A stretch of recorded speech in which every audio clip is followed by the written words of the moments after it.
ব্যথা পেলে মানুষ আরো বেশি আবেগী হয়ে ওঠে। সেটা হৃদয় হোক কিংবা শরীর। প্রচণ্ড ব্যথা পেয়ে মানুষ আরো বেশি শিশুসুলভ আচরণ করে। ব্যথায় কাতর হয়ে সে যত্ন চায়। সে চায় কেউ তার সেবা করুক, তার ব্যথা দেখে শোক করুক।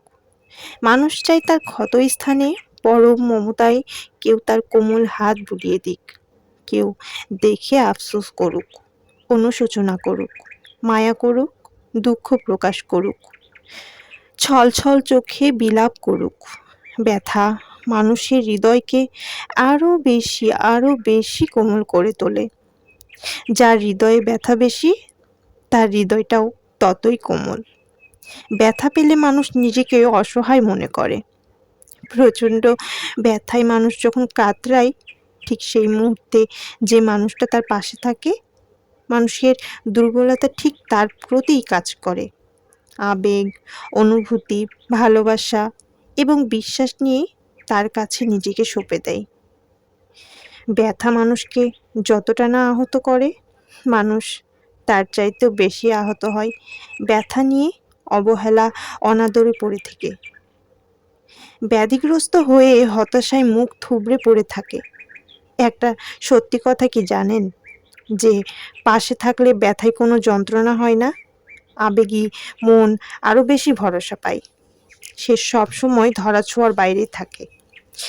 হৃদয়ে ব্যথা তো সে দেয় যে ব্যথা নিরাময় করতে পারে।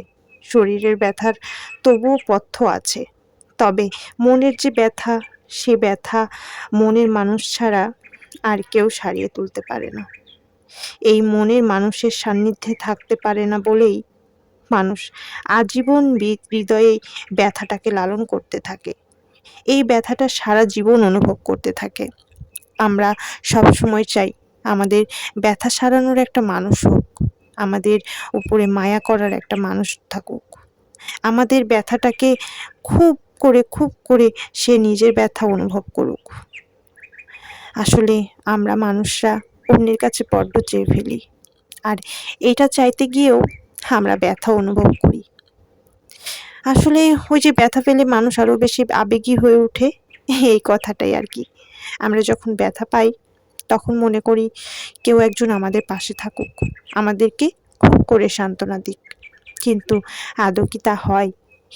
যারা আমাদেরকে সান্ত্বনা দেয়, যারা আমাদের ব্যথাটাকে সারিয়ে তোলে, পরক্ষণে তারা নিজেরা আবার আঘাত করে, তারা নিজেরাই আমাদেরকে আবার ব্যথা দেয়। তাহলে আমাদের এই হৃদয়টা কতটা ক্ষতবিক্ষত হয় সেই সময়ে, যে সময় যে কিনা ব্যথা সারিয়েছিল সেই মানুষটাই আবার ব্যথা দেয়।